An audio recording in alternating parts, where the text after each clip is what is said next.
Pertama itu ada lapisan-lapisan atmosfer. Salah satu fakta tentang alam semesta yang disebutkan dalam Al-Quran adalah bahwa langit terdiri atas 7 lapis. Sebagaimana tercantum dalam Quran surah Al-Baqarah ayat 29 yang berbunyi,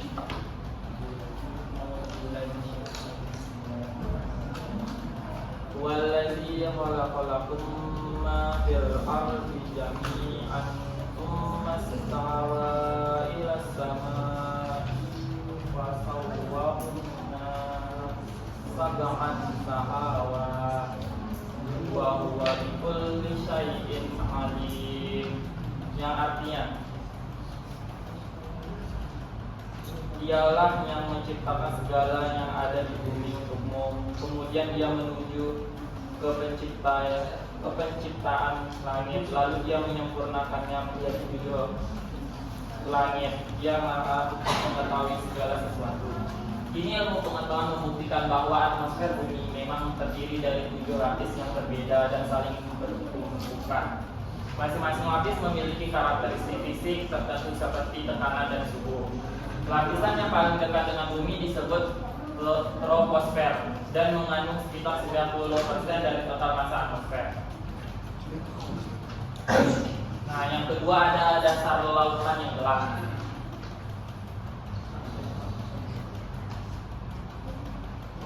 Yang kedua ada fungsi gunung.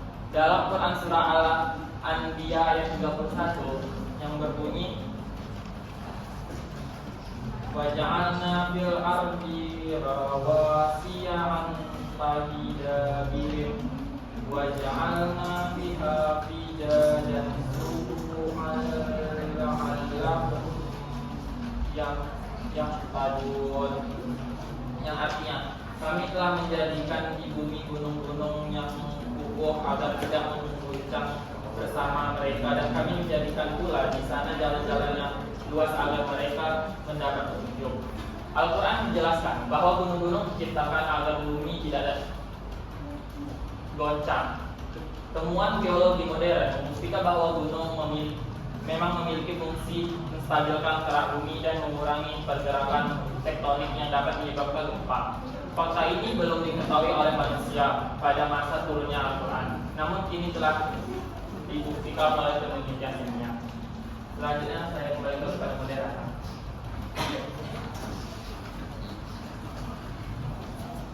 Selanjutnya akan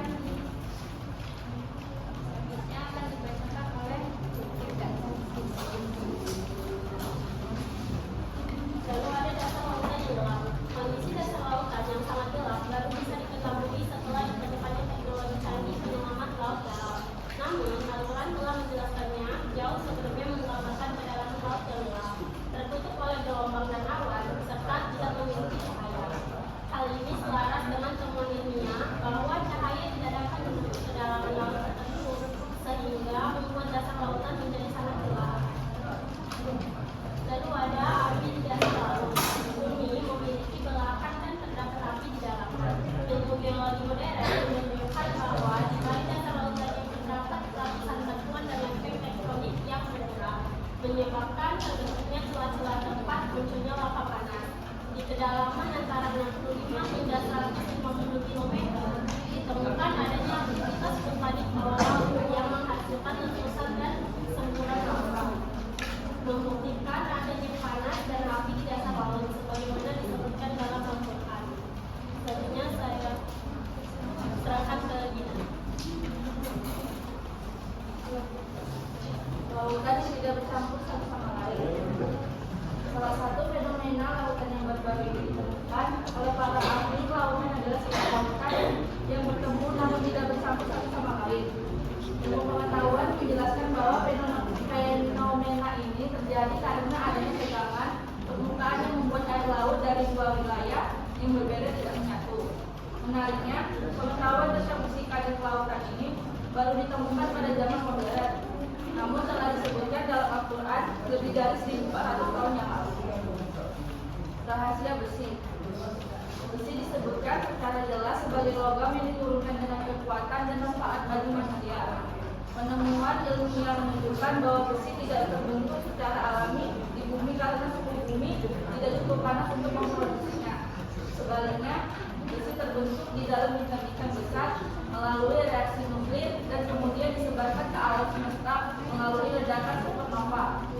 Fakta bahwa Al-Quran menyatakan bahwa besi diturunkan sesuai dengan kenyataan ilmiah bahwa unsur ini berasal dari luar angkasa. Selanjutnya jadwal.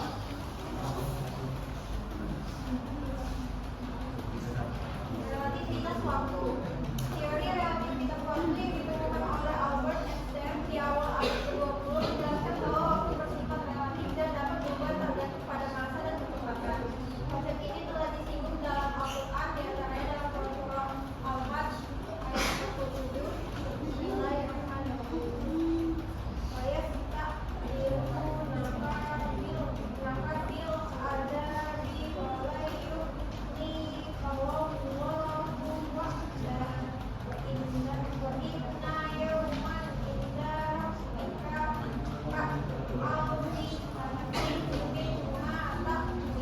artinya mereka pengusir Makkah meminta kepadamu Nabi Muhammad agar azab itu disegerakan.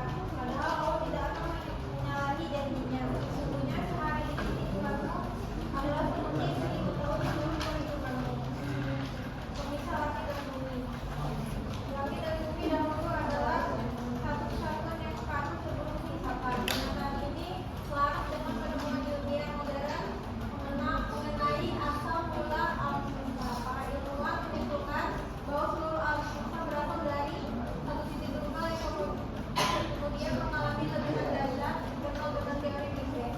Ledakan ini menghasilkan pemisahan materi dan energi yang berbentuk jagat raya. Ini ada dari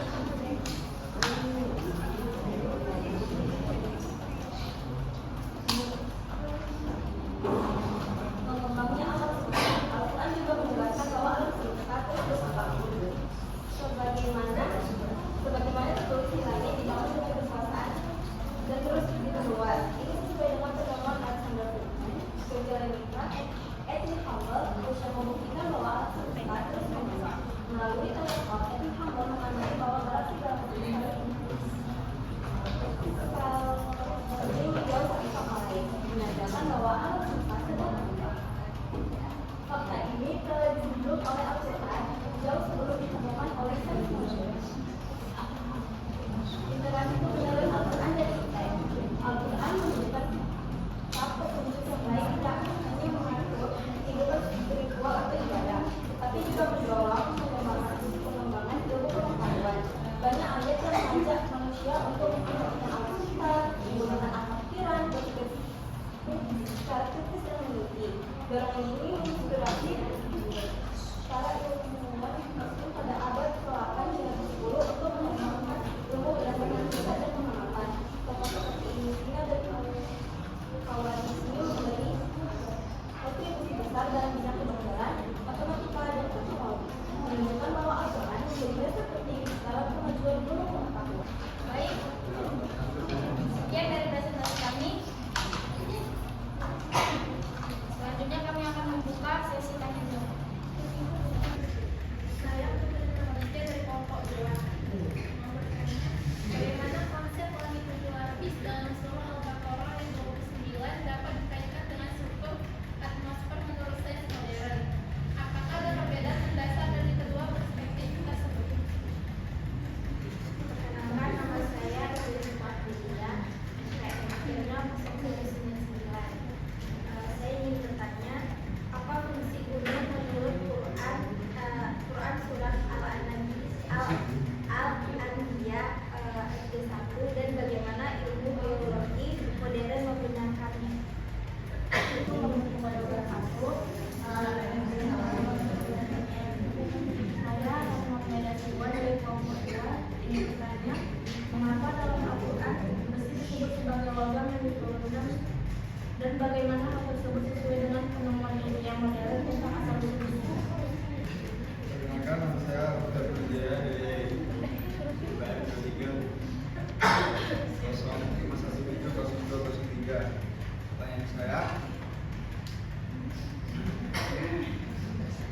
jika terjadi pertentangan antara temuan ilmiah dan ayat Al-Quran, pendekatan apa yang sebaiknya diambil menurut syariat Islam? kasih. Sebelumnya nama saya Fitri ini, kelompok 4. Saya ingin bertanya, sejauh mana ayat-ayat suci Al-Quran yang menggambarkan fenomena alam seperti kegelapan laut dalam dapat dianggap sebagai bukti mukjizat ilmiah? Jika terjadi pertentangan antara temuan ilmiah dan ayat Al-Quran, pendekatan apa yang sebaiknya diambil?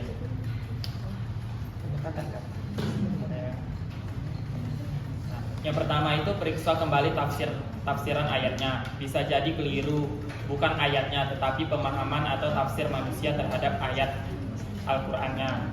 Al-Quran menggunakan bahasa universal dan kadang simbolik, sehingga tafsir bisa berkembang seiring zaman. Yang kedua, nilai kebenaran temuan ilmiahnya. Sains itu dinamis, teori dan temuan bisa berubah atau disempurnakan. Maka jangan buru-buru menyatakan kontradiksi jika sainsnya sendiri belum pasti atau masih teori. Yang ketiga, harmonisasi, bukan konfrontasi. Banyak ulama menyarankan untuk mencari titik temu antara ayat dan sains, karena keduanya pada dasarnya datang dari sumber yang sama, ciptaan Allah, alam dan firman Allah Al-Quran. Bagaimana? Hah?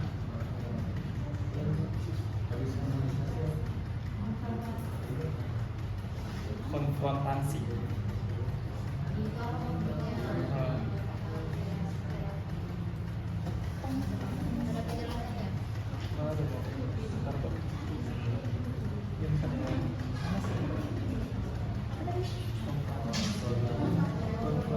Adalah tidak tepat atau tidak digunakan dalam bahasa Indonesia baik dan benar.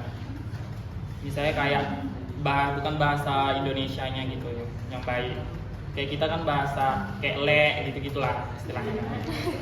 Aku menjawab pertanyaan dari Ebda.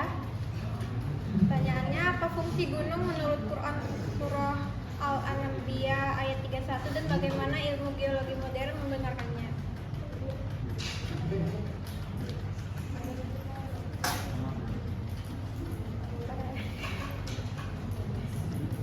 Fungsi gunung menurut surah ini itu fungsi utamanya agar bumi tidak terguncang bersama mereka.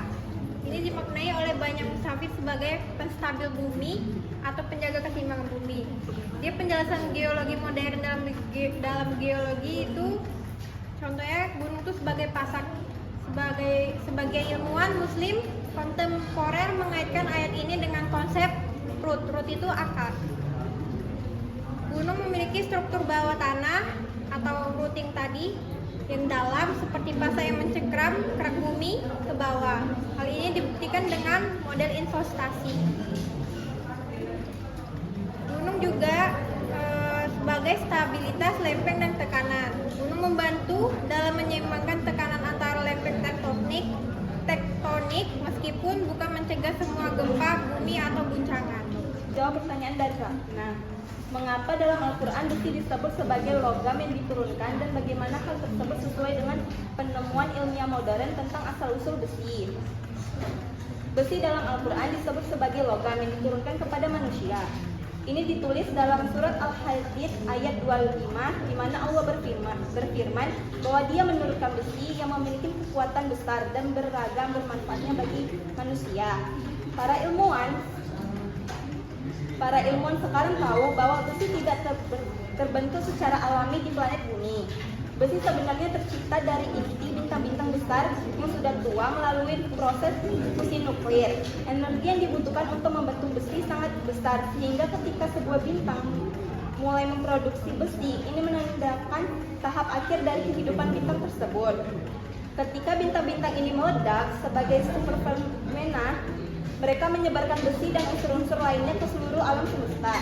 Material ini kemudian menjadi bagian dari debu kosmik yang akhirnya membentuk planet-planet termasuk bumi kita.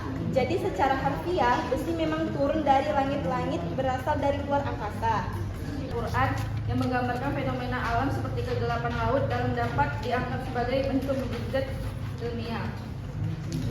Pada abad ke-7, manusia belum punya teknologi selam atau kapal selam untuk mengetahui kondisi laut dalam. Orang Arab waktu itu hanya tahu laut sebatas permukaan Mereka tidak punya konsep tentang gelombang bawah air atau kegelapan total di kedalaman. Baru di era modern, sains mengungkap bahwa laut dalam benar-benar gelap dan memiliki arus ombak di bawah permukaan. Kesimpulannya, menjadi contoh nyata bagaimana Al-Quran menggambarkan fenomena alam yang baru dipahami manusia berabad-abad kemudian.